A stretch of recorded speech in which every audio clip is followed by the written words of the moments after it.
أشهد أن لا إله إلا الله وحده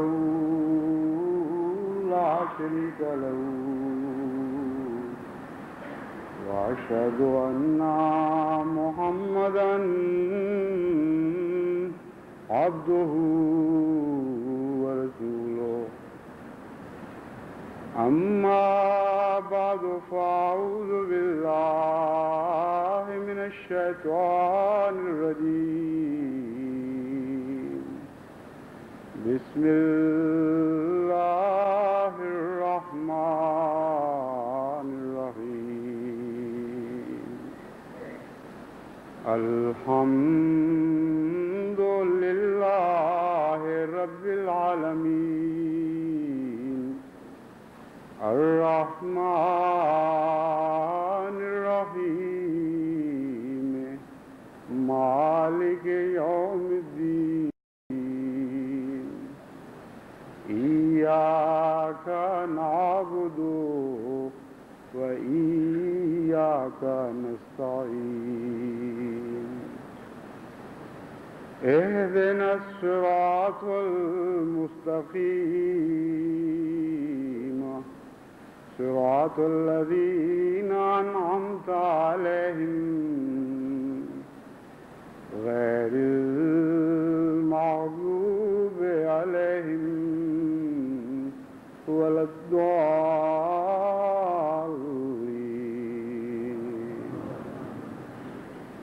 أنتم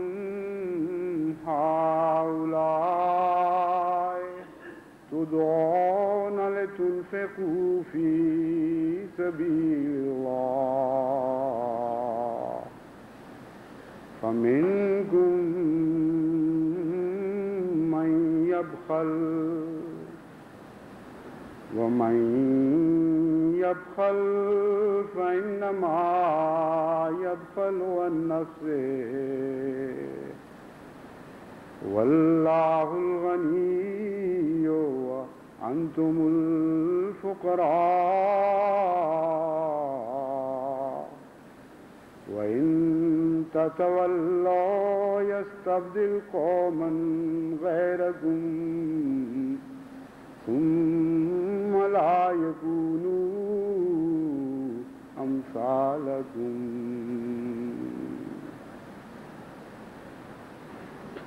یہ آیت قرآنی جو میں نے سورہ محمد صلی اللہ علیہ وآلہ وسلم سے اخذ کی ہے، اس میں اللہ تعالیٰ مومنوں کو مخاطب کرتے ہوئے فرماتا ہے، لیکن مومنوں سے مراد مومنوں میں سے اول اور سابقون مراد نہیں، یہاں مومنوں کا وہ طبقہ مراد ہے جو آخر پر پیچھے رہنے والے ہیں اور ابھی پوری طرح ایمان ان کے دلوں میں داخل نہیں ہوا۔ اللہ تعالیٰ کے رسول کو یہ ارشاد ہوتا ہے کہ ان سے کہہ دو، یہ اعلان کر دو کہ ہاں انتم ہؤلاء تدعون لتنفقوا فی سبیل اللہ، خبردار تم وہ لوگ ہو جن کو بلایا جا رہا ہے اس طرف کہ اللہ کی راہ میں خرچ کرو۔ فمنکم من یبخل، تم میں ایسے بھی ہیں جو بخل سے کام لیتے ہیں، اور جو کوئی بخل سے کام لے اللہ تعالیٰ اس کے بارے میں بھی بخل سے کام لینے لگتا ہے۔ واللہ الغنی، یہ خیال باطل دل سے نکال ڈالو کہ اللہ تمہارے چندوں کا محتاج ہے، اللہ غنی ہے۔ وَأَنْتُمُ الْفُقَرَاءُ، تم فقیر ہو جو ہر بات میں اس کے محتاج ہو، اور ان وہموں میں مبتلا ہو جاتے ہو کہ گویا نظام سلسلہ ہم چندے دے دے کے چلا رہے ہیں۔ وَإِن تَتَوَلَّوْا يَسْتَبْدِلْ قَوْمًا غَيْرَكُمْ، اللہ کے کام بہرحال جاری رہیں گے، تم اگر پھر گئے تو خدا تمہارے بدلے ایک قوم کو لے اور دوسری قوم کو لے آئے گا، ثم لا یکونوا امثالکم، پھر وہ تم جیسے نہیں ہوں گے۔ اس آیت کا انتخاب میں نے اس وجہ سے کیا ہے کہ اس سے پہلے میں نے مومنین کے صف اول کے طبقے کا ذکر ایک گزشتہ خطبے میں کیا تھا، جن کے خلوص اور تقوی اور بے مثال مالی قربانیوں کے نتیجے میں اللہ تعالیٰ کے بے شمار فضل سلسلے پر ظاہر ہو رہے ہیں اور آئندہ بھی ہوتے رہیں گے۔ لیکن خلیفہ وقت کا کام اپنے آقا کی کامل مطابقت ہے، اور خلیفہ کا آقا نبی ہوتا ہے، اور نبیوں میں بھی نبیوں کا امام حضرت محمد مصطفیٰ صلی اللہ علیہ وآلہ وسلم ہی میرے مطاع ہیں، اور آپ ہی کی پیروی پر میں پابند کیا گیا ہوں اور مسخر کیا گیا ہوں غلامانہ طور پر۔ اور تمام انبیاء کی زندگی کا، ان کے کاموں کا خلاصہ اللہ تعالیٰ نے 2 لفظوں میں نکالا ہے، بشیرا و نذیرا۔ وہ بشیر بھی ہوتے ہیں اور نذیر بھی ہوتے ہیں، ایک پہلو صرف نہیں لیتے زندگی کا،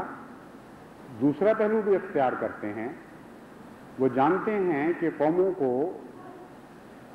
ترقی کی راہ پر گامزن کرنے کے لیے 2 قسم کے محرکات کار فرما ہوا کرتے ہیں، ایک طمع کا اور ایک خوف کا۔ پس وہ بشارتیں دے دے کر بھی لوگوں کو آگے بڑھاتے ہیں اور ڈرا ڈرا کر بھی لوگوں کو آگے بڑھاتے ہیں، اور یہی 2 زندگی کے محرکات جو ساری کائنات پر پھیلے پڑے ہیں، جہاں بھی زندگی کا وجود ملتا ہے، انہی 2 محرکات پر وہ توجہ دیتے ہیں۔ یہ مرکزی طاقت ہے جس سے قومیں انرجی حاصل کر کے، قوت حاصل کر کے آگے بڑھتی ہیں۔ بس پہلا خطبہ بشیر کے غلام کی حیثیت سے تھا، اور یہ خطبہ نذیر کے غلام کی حیثیت سے دے رہا ہوں۔ ضروری ہے کہ جماعت کو ان خطرات سے بھی آگاہ کیا جائے جو مالی نظام میں شامل ہونے کے نتیجے میں جماعت کے ایک طبقے کو درپیش ہیں۔ حقیقت یہ ہے کہ مالی نظام جماعت کا سارے کا سارا تقوی پر مبنی ہے، اور میں جب کہتا ہوں کہ میں آج توجہ دلانا چاہتا ہوں، خبردار کرنا چاہتا ہوں ایک خاص معاملے سے متعلق، تو میری مراد صرف یہ ہے کہ جو بھی مال ہم خدا کی خاطر پیش کرتے ہیں وہ خالصتاً تقوی پر مبنی ہو، اور اس کے سوا کوئی مال اس پاک مال میں شامل نہ ہو۔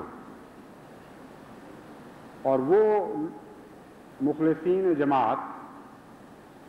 جو انتہائی اعلیٰ معیار کی قربانی کر کے ایک طیب مال ہدیتاً اپنے رب کے حضور پیش کرتے ہیں، وہ گندے مال کے ساتھ مل کے ملوث نہ ہو جائے۔ یہ فیصلہ اللہ ہی بہتر کر سکتا ہے کہ کون سا مال پاک ہے اور کون سا نہیں ہے، وہی دلوں پر نظر رکھتا ہے۔ یعلم سرکم واخفاکم، وہ تمہارے رازوں کو بھی جانتا ہے، ایسے رازوں کو جن سے تم بھی واقف ہو اور چھپائے پھرتے ہو۔ واخفاکم، اور ایسے رازوں سے بھی باخبر ہے جن کو تم بھی نہیں جانتے۔ تمہارے ضمیر میں ڈوبے ہوئے، آنکھوں سے اس حد تک اوجھل ہو چکے ہیں وہ راز کہ تم بھول چکے ہو مگر اللہ کو یاد ہیں۔ تو در حقیقت یہ فیصلہ خدا کرے گا، نظام سلسلہ نہیں کرے گا کہ کون سا مال پاک ہے اور ان شرائط کو پورا کر رہا ہے جن شرائط کے ساتھ اپنے رب کے حضور چندے پیش ہونے چاہیے، اور کون سا مال نفس کی ملونی کے نتیجے میں گندا ہو چکا ہے۔ میں تو اصولاً آپ کے سامنے بعض خطرات رکھتا ہوں، اور آپ نگران ہوں گے اپنے، اور دعائیں کریں گے اپنے رب سے کہ اے اللہ ہمیں بہترین نگرانی کی توفیق عطا فرما، اور ہمارے مخفی شر سے ہمیں محفوظ رکھ، اور وہ ادنا سے ادنا کیڑا بھی جو اموال کو لگتا ہے اور تیرے حضور پہنچنے سے ان کو قاصر کر دیتا ہے، ان کیڑوں سے بھی ہمیں بچا، کیونکہ جب تک اللہ تعالیٰ کی مدد اور نصرت شامل نہ ہو خدا کے حضور دیے جانے والے اموال پاک نہیں ہو سکتے۔ حضرت مسیح نے یعنی مسیح اول نے ایک بہت ہی پیارا فقرہ کہا. وہ کہتے ہیں اپنے واسطے زمین پر مال جمع نہ کرو. یہ ان کی نصیحت تھی اپنے ماننے والوں کو. اپنے واسطے زمین پر مال جمع نہ کرو جہاں کیڑا اور زنگ خراب کرتا ہے اور جہاں چور نقب لگاتے ہیں. چور نقب لگاتے ہیں اور چراتے ہیں، بلکہ اپنے لیے آسمان پر مال جمع کرو جہاں نہ کیڑا خراب کرتا ہے نہ زنگ، اور وہاں نہ چور چراتے ہیں اور نہ لقب لگاتے ہیں. بہت پیاری نصیحت ہے لیکن کامل نہیں، کیونکہ کامل دین حضرت محمد مصطفیٰ صلی اللہ علیہ وآلہ وسلم پر نازل ہوا، اور ایک قدم آگے بڑھ کر اس نصیحت میں جو کمزوریاں رہ گئی تھیں ان کی طرف بھی قرآن کریم نے توجہ دلائی. صرف خدا کے حضور مال پیش کرنا کافی نہیں ہے. اس مال کو پیش کرنے کے لیے جو تفصیلی شرائط درکار ہیں قرآن ان سے آگاہ فرماتا ہے. کہتا ہے مال بھیج کر اس غلط فہمی میں مبتلا نہ ہو جانا کہ اب یہ کیڑوں اور چوروں اور ڈاکوؤں اور رنگ سے ہمیشہ کے لیے محفوظ ہو گیا اور خدا کے حضور پہنچ گیا. لن تنالوا البر حتی تنفقوا مما تحبون. جب تک تم ایسا مال پیش نہیں کرو گے جس سے تم محبت رکھتے ہو اور اس محبت کے باوجود خدا کے حضور پیش نہیں کرو گے، اس وقت تک خدا کو کچھ نہیں پہنچے گا. ینالہ التقوی منکم، اگر تقوی سے خالی مال ہوگا تو وہ بھی نہیں پہنچے گا. لا تبطلوا صدقاتکم بالمن والاذی، احسان جتا کر اور تکلیفیں دے کر بھی اپنے مال کو ضائع نہ کرنا. بہت سی ایسی بیماریاں ہیں جو اموال کے ساتھ لگ جاتی ہیں اور گھن کی طرح ان کو کھا جاتی ہیں. ان سب کی طرف قرآن کریم نے توجہ دلائی ہے. حضرت مسیح موعود علیہ الصلوۃ والسلام اس بارے میں نصیحت کرتے ہوئے فرماتے ہیں یہ اشتہار کوئی معمولی تحریر نہیں بلکہ ان لوگوں کے ساتھ جو مرید کہلاتے ہیں یہ آخری فیصلہ ہے. ان لوگوں کے ساتھ جو مرید کہلاتے ہیں یہ آخری فیصلہ کرتا ہوں. مجھے خدا نے بتلایا ہے کہ میرا انہی سے پیوند ہے، یعنی وہی خدا کے دفتر میں مرید ہیں جو اعانت اور نصرت میں مشغول ہیں، مگر بہتیرے ایسے ہیں کہ گویا خدا تعالیٰ کو دھوکہ دینا چاہتے ہیں. تو ہر ایک شخص کو چاہیے کہ اس نئے نظام کے بعد نئے سرے عہد کر کے اپنی خاص تحریر سے اطلاع دے کہ وہ ایک فرض حتمی کے طور پر اس قدر چندہ ماہواری بھیج سکتا ہے، مگر چاہیے کہ اس میں لاکھوں گزاف نہ ہو. یعنی اگر انسان کے چندوں میں جھوٹ کی ملونی شامل ہو جائے تو حضرت اقدس مسیح موعود علیہ الصلوۃ والسلام کے ارشاد کے مطابق ایسے لوگ ان لوگوں میں شمار نہیں ہوں گے جن کے متعلق اللہ تعالیٰ نے آپ کو خبر دی کہ میرا ان سے پیوند ہے. بس اپنا پیوند امام وقت کے ساتھ مضبوط کرنے کے لیے اپنے اموال کو اس نظر سے دیکھو کہ وہ کس حد تک پاکیزہ ہیں اور کس حد تک ان میں نفس کی ملونی یا جھوٹ کی ملونی شامل ہو چکی ہے. اس ضمن میں سب سے اہم اور بنیادی بات یہ ہے کہ جب تک جماعت میں مجلس شورا کے مشورے سے خلیفہ وقت نے ایک شرح مقرر کر رکھی ہو اس وقت تک اس شرح میں بددیانتی سے کام نہیں لینا. اللہ تعالیٰ جتنا مال آپ کو دیتا ہے جانتا ہے کہ کتنا دے رہا ہے. جس نے خود دیا ہو اس سے دھوکہ کیسے ہو سکتا ہے؟ کیسی احمقانہ کوشش ہے. وہی نقشہ ذہن میں آ جاتا ہے یخادعون اللہ والذین آمنوا وما یخدعون الا انفسهم وما یشعرون. خدا کو دھوکہ دینے کی کوشش کرتے ہیں. کیسے دھوکہ دینے کی کوشش کرتے ہیں؟ والذین آمنوا کہہ کر وضاحت فرما دی کہ براہ راست تو خدا کو دھوکہ کوئی نہیں دے سکتا. خدا پر ایمان لانے والے جو خدا کے نام پر ان کے ساتھ معاملہ کر رہے ہوتے ہیں ان کو دھوکہ دینے کی کوشش کرتے ہیں جو دراصل خدا کو دھوکہ دینے کی مترم ہے. لیکن خلاصہ ان کی کوشش کا یہ ہے ما یخدعون الا انفسهم، اپنے نفس کے سوا وہ کسی اور کو دھوکہ نہیں دے رہے. یہ ہے وہ مضمون نفاق کا جو ساری دنیا کے ہر عمل میں پھیلا پڑا ہے۔ وہ تمام مذاہب جو خدا کی طرف منسوب ہونے والے مذاہب ہیں، ان کی ساری تاریخ کا یہ خلاصہ ہے کہ ایک بہت بڑی تعداد ان میں ایسی شامل ہو جاتی ہے جو اپنے نفس کو دھوکہ دیتے ہوئے یہ سمجھتے ہیں کہ خدا تعالیٰ کے ساتھ جھوٹ بولا جا سکتا ہے۔ نہیں بولا جا سکتا، ناممکن ہے۔ رازق وہ ہے جس کو آپ نے آپ کے محکمہ میں کام کر رہا ہو، آپ نے کل تنخواہ دی ہو 1000 روپیہ، اور دوسرے دن آ کر وہ آپ سے کہے کہ آپ نے کہا تھا کہ 10% مجھے واپس کر دینا، تو آپ نے جو 50 روپے مجھے دیے تھے میں 5 روپے واپس کر رہا ہوں، آپ مان جائیں گے اس کی بات؟ اس سے بڑا احمق اور کون سے ہو سکتا ہے؟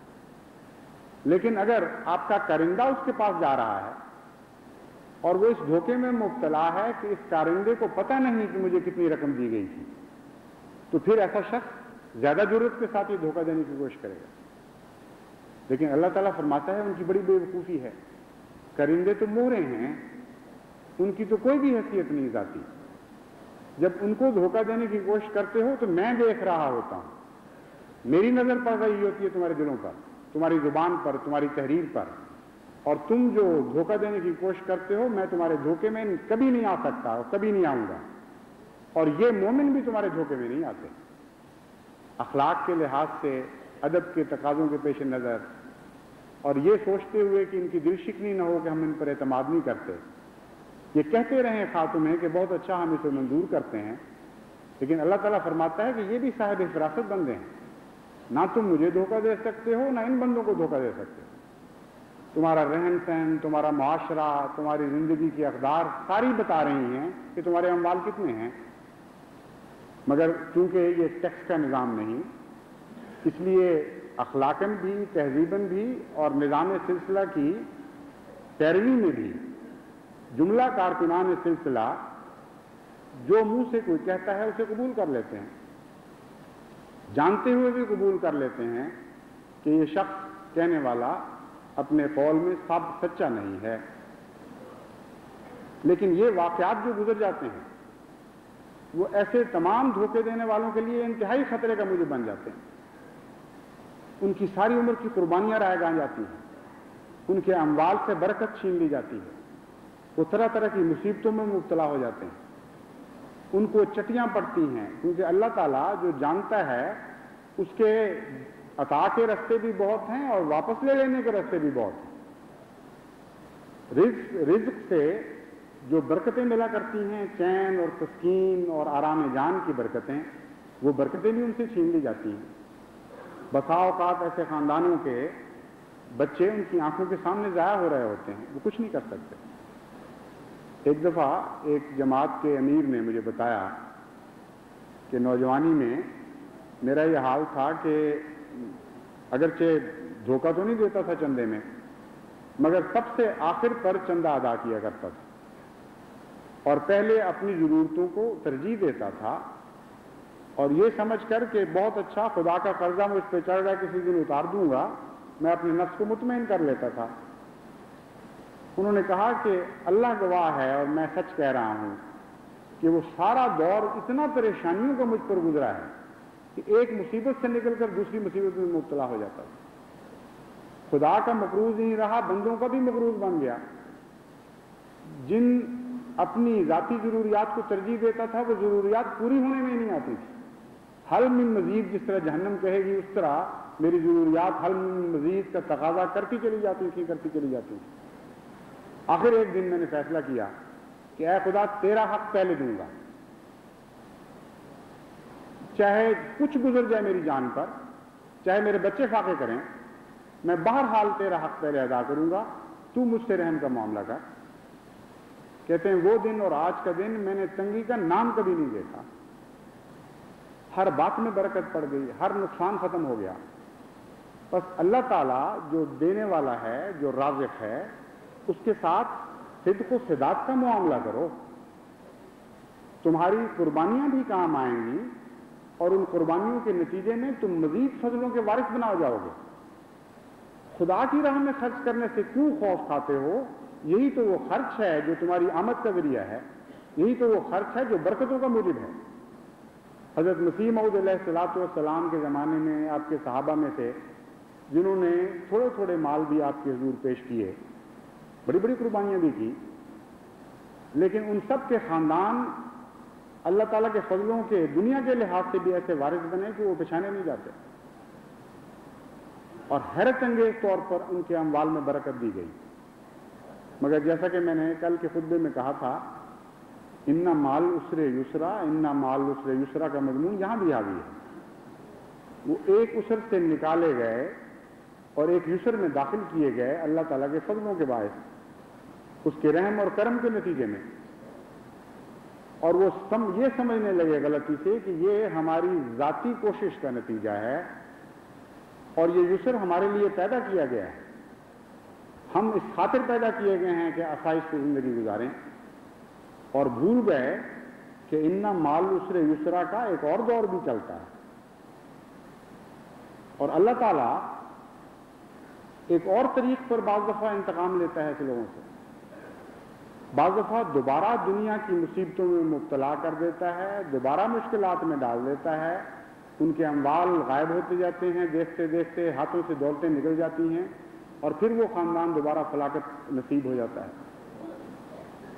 لیکن اس سے بھی زیادہ سخت سزا ایک اور طرح سے ملتی ہے، اور وہ خدا کا قانون یہ ہے کہ اندھیروں سے روشنی کی طرف نکالتا ہے اور پھر روشنیوں سے اندھیرے کی طرف بھی لے جاتا ہے، اور جب خدا زیادہ سخت سزا دینا چاہے تو ایسے خاندانوں کو بظاہر مالی لحاظ سے، دنیا کے لحاظ سے تو روشنی میں ہی رہنے دیتا ہے، مگر وہ نور ان سے چھین لیتا ہے جو ان کے ماں باپ کے اخلاق کا نور تھا، جس کے نتیجے میں یہ دنیا ان کو ملی تھی، اور وہ روحانی لحاظ سے روشنیوں سے نکل کر اندھیروں میں داخل ہو رہا ہے۔ اور بہت ہی برا سودا ہے یہ کہ دین بیچ کر دنیا حاصل کر لی اور دنیا کے ذریعے دین کو حاصل نہ کر سکے، بلکہ جو دین ان کے باپ دادا، ان کے آباء و اجداد نے کمایا تھا، وہ دین بھی اپنے ہاتھوں سے کھو بیٹھے۔ اس سے برا اور اس سے زیادہ گھاٹے والا اور دردناک سودا اور کوئی نہیں ہو سکتا۔ بس آج میرے مخاطب ایسے ہی لوگ ہیں جن کی کوئی تعیین کرنے کا نہ مجھے حق ہے نہ آپ کو حق ہے، ان میں سے ہر ایک کا معاملہ اپنے خدا کے ساتھ ہے۔ میرا فرض ہے کہ میں متنبع کروں، کیونکہ میں اس آقا، اس سب سیدوں کے آقا کے غلام کی خلافت کے منصب پر بیٹھا ہوا ہوں، اور اس کے سوا میں کچھ کہہ ہی نہیں سکتا جو حضرت محمد مصطفیٰ صلی اللہ علیہ وسلم فرماتے رہے اور جو آپ کی پیروی مسیح موعود علیہ الصلوۃ والسلام نے تعلیم دی۔ اس لیے مجبور ہوں یہ باتیں کہنے پر بھی، بشارت کے پہلو بھی میں نے آپ کو دکھائے اور آپ کے دل خوش ہوئے اور ہم سے بھر گئے، اور اب یہ پہلو بھی قابل غور ہے کہ نبی کا کام نذیر بننا بھی ہے، خطرناک راستوں سے، خطرناک مواقع سے آپ کو بچانے کے لیے متنبع کرنا بھی ہے، اور سچے متبعین انبیاء کے وہی ہوتے ہیں جو آقا کے ارادوں کے مطابق ڈھلتے ہیں اور وہی شکل اختیار کر لیتے ہیں۔ چنانچہ قرآن کریم نے حضرت محمد مصطفیٰ صلی اللہ علیہ وآلہ وسلم کے بشیر اور نذیر ہونے کی حیثیت سے آپ کے غلاموں کی بھی ایک تصویر کھینچی، وہاں بھی بالکل یہی مضمون نظر آتا ہے۔ اللہ تعالیٰ فرماتا ہے تتجافى جنوبهم عن المضاجع يدعون ربهم خوفا وطمعا ومما رزقناهم ينفقون، کہ محمد مصطفیٰ صلی اللہ علیہ وسلم نے انذار اور تبشیر کا حق خوب ادا کیا، ایسا کہ اپنے سارے متبعین کو انذار اور تبشیر کے سانچوں میں ڈال دیا۔ یہ خدا کی محبت اور طمع میں، یعنی بشارتوں کے نتیجے میں بھی راتوں کو اٹھ کر اس کے حضور حاضر ہونے کی کوشش کرتے ہیں تاکہ زیادہ سے زیادہ اس کے فضلوں کے وارث بن سکیں، اور اس خوف سے بھی اٹھتے ہیں کہ مبادا ہم ان نعمتوں سے محروم رہ جائیں اپنی بدعمالیوں کے نتیجے میں جو نعمتیں حضرت محمد مصطفیٰ کے ذریعے ہمیں عطا کی جا رہی ہیں۔ کیا کرتے ہیں وہ راتوں کو اٹھ کر؟ یدعون ربہم خوفا و طمعا، وہ خدا کو خوف سے بھی یاد کرتے ہیں اور طمع کے ساتھ بھی یاد کرتے ہیں۔ وَمِمَّا رَزَقْنَاهُمْ يُنْفِقُونَ، اور ایک جاری سلسلہ ہے ان کا انفاق فی سبیل اللہ کا، ہم دیتے چلے جاتے ہیں اور یہ خرچ کرتے چلے جاتے ہیں۔ یہ ہے وہ کوثر جو حضرت محمد مصطفیٰ صلی اللہ علیہ وآلہ وسلم نے بہائی، اور اس کوثر کی زندگی کی ضمانت کے طور پر ہم پیدا کیے گئے ہیں۔ ہم ہیں جن کے سپرد خدا تعالیٰ نے اس کوثر سے بھر بھر کے ساری دنیا کو جام پلانے کا کام کیا ہے۔ اس کوثر کو اپنی قربانیوں سے بھر دیں، لیکن یاد رکھیں کہ یہ کوثر ایک پاک رسول کی، سب سے پاک رسول کی قربانیوں کا ایک تالاب ہے، اس میں گندا قطرہ نہیں جائے گا، نفس کی ملونی کا ایک ذرہ بھی اس میں داخل نہ کیا جائے، ورنہ آپ قربانی کرنے والوں کے گروہ میں نہیں لکھے جائیں گے، بلکہ قربانی کرنے والوں کی قربانیوں کو گندا کرنے والوں کے گروہ میں لکھے جائیں گے۔ اس خوف کے ساتھ اپنے نفوس کا محاسبہ کرتے رہیں اور دعا کرتے رہیں کہ اللہ تعالیٰ اس مالی نظام کو ہر پہلو سے پاک اور صاف رکھے اور ہمارے نفس کی ملونیوں سے اس کو بچائے۔ حقیقت یہ ہے کہ اگر جماعت کا ایک طبقہ اس معاملے میں تقوی شعاری اختیار کرے اور خوف نہ کھائے غیر اللہ کا، شرک نہ کرے اور قائم ہو جائے اس بات پر کہ خدا کی راہ میں جو بھی دوں گا سچائی کے ساتھ دوں گا، تو آج شرع بڑھائے بغیر بھی ہمارا چندہ دو گنا بھی ہو سکتا ہے، کیونکہ سابقون والاولون کی جو جماعت اللہ تعالیٰ نے عطا فرمائی حضرت محمد مصطفیٰ صلی اللہ علیہ وآلہ وسلم کو اور بعد میں مسیح موعود کو، یہ جماعت من حیث الجماعت ساری جماعت کا خلاصہ ہوتی ہے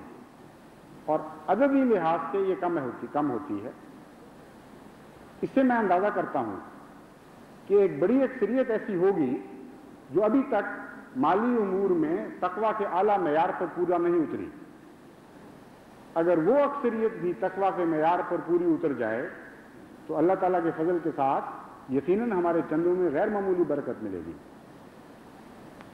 اب جب میں آپ کو اس مضمون کی طرف توجہ دلا رہا ہوں تو میرے دل میں ایک خوف بھی ہے۔ وہ خوف اچھا ہے، پیارا خوف ہے، لیکن ہے خوف، اور وہ خوف یہ ہے کہ سابقون الاولون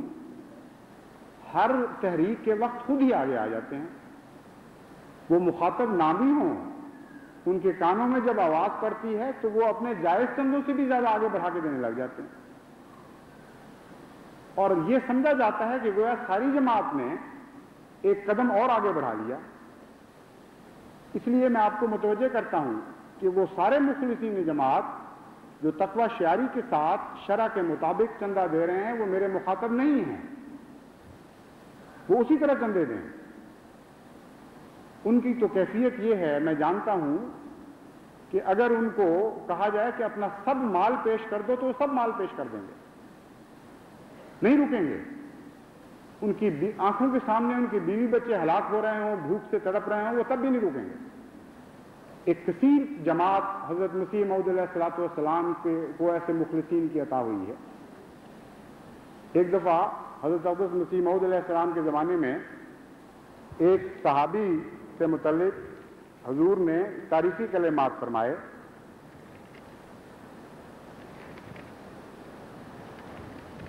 اور فرمایا کہ وہ، مجھے اس وقت نام یاد نہیں، میں حوالہ گھر چھوڑ آیا ہوں، منشی صاحب تھے سیال کوٹ کے کوئی، ان کے متعلق حضور نے فرمایا کہ دیکھو حضرت ابو بکر کی طرح اس شخص نے بھی اپنا سب کچھ میرے حضور پیش کر دیا اور اپنے لیے کچھ نہیں رکھا۔ جب ان کے کانوں میں یہ آواز پڑی تو تیزی کے ساتھ گھر گئے اور جو گھر کی چرپائیاں تھیں وہ بھی بیچ دی کہ میرے آقا نے مجھ سے یہ حسن ظن رکھا اور میری چرپائیاں پڑی ہوئی ہیں، بچے ابھی تک چرپائیوں پہ سو رہے ہیں۔ اس جذبے والے حضرت مسیح موعود علیہ الصلوۃ والسلام کے غلام آج بھی موجود ہیں، اور جب بھی ضرورت پڑے گی جماعت کو دین اسلام کی خاطر وہ سب کچھ پیش کر دیں گے، مجھے اس میں ذرہ بھی شک نہیں۔ خدا کے کام نہ رکے ہیں نہ رکیں گے، اور ان مخلصین کی تعداد انشاءاللہ تعالیٰ بڑھتی چلی جائے گی۔ مجھے یہ خوف پیدا ہوا کہ اب بھی وہی نہ آگے آ جائیں، اس لیے وہ میرے مخاطب نہیں ہیں، بار بار مجھے یہ سمجھانا پڑ رہا ہے۔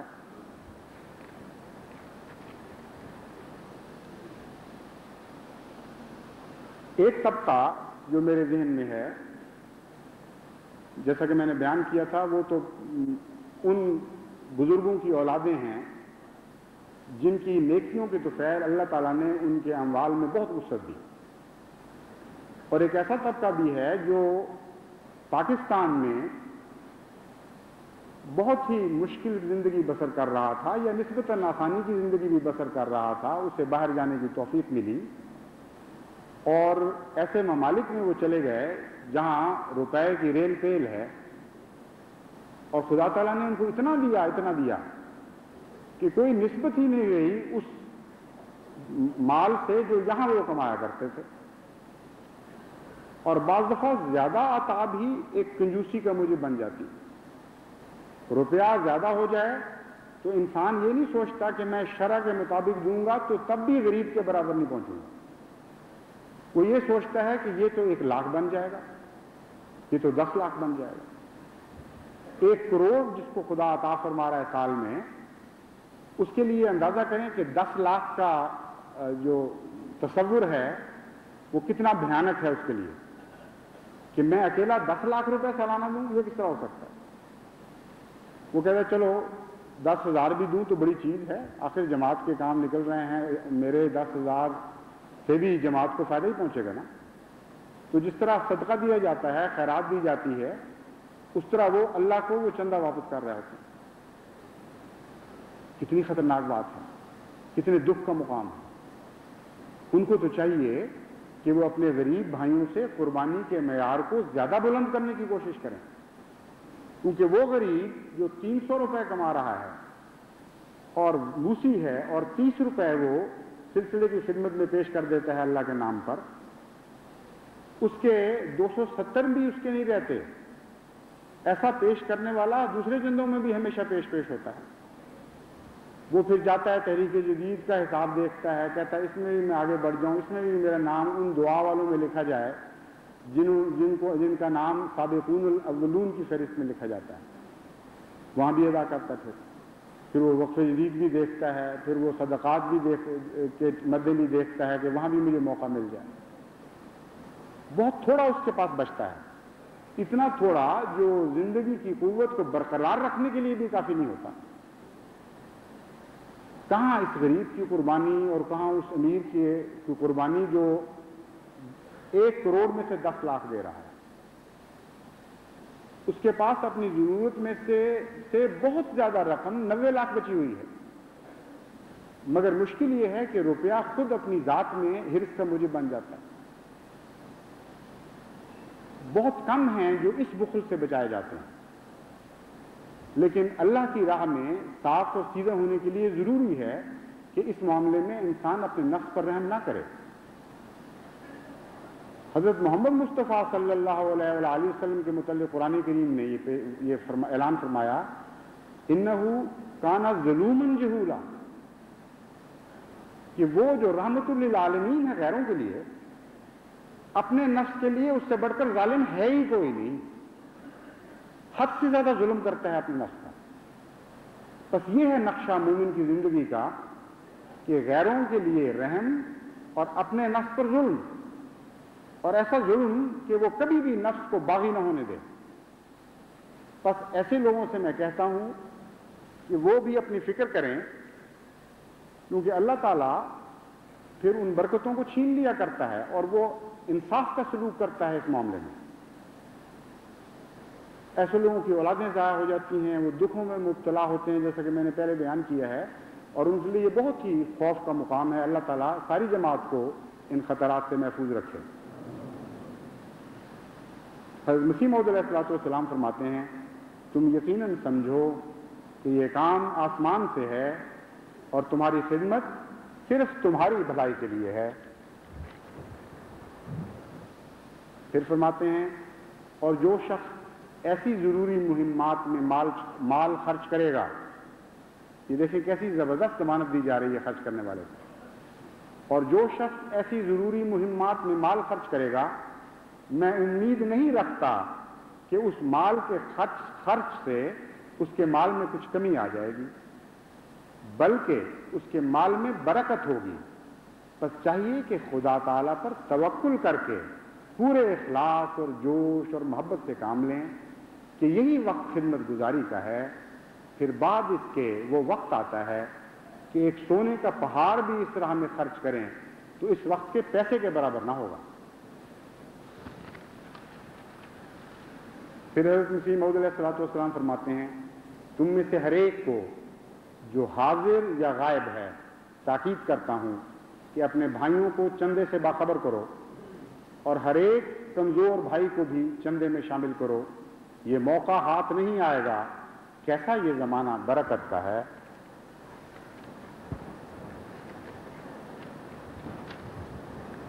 پھر فرماتے ہیں، ہر روز خدا تعالیٰ کی تازہ وحی تازہ بشارتوں سے بھری ہوئی نازل ہو رہی ہے، روح وجد کرتی ہے اس کلام پر جو مسیح موعود علیہ السلام کا کلام ہے۔ سچائی کے چشمے سے جو کلام نکلتا ہے اس کی قوت ہی اور ہوا کرتی ہے، اسی کا نام قوت قدسیہ ہے۔ عمل کی سچائی، قول کی سچائی، سارا وجود سچا ہو چکا ہو، اسی کا نام حق ہے، اسی کا نام حق میں غائب ہو جانا ہے انسان کا۔ بس مسیح موعود علیہ الصلوۃ والسلام کے کلام کو میں اس لیے پیش کر رہا ہوں کہ میری زبان میں کہاں وہ برکت جو حضرت اقدس محمد مصطفیٰ صلی اللہ علیہ وآلہ وسلم کے اس عاشق غلام کے کلام میں برکت ہے، اسی کی زبان میں آپ سے کہتا ہوں، ہر روز خدا کی تازہ وحی تازہ بشارتوں سے بھری ہوئی نازل ہو رہی ہے، اور خدا تعالیٰ نے متواتر ظاہر کر دیا ہے کہ واقعی اور قطعی طور پر وہی شخص اس جماعت میں داخل سمجھا جائے گا کہ اپنے عزیز مال کو اس راہ میں خرچ کرے گا۔ اللہ تعالیٰ ہمیں توفیق عطا فرمائے کہ اللہ کی نظر میں ہم اس جماعت میں شامل ہوں جس کو مسیح موعود علیہ الصلوۃ والسلام سے پیوند ہے۔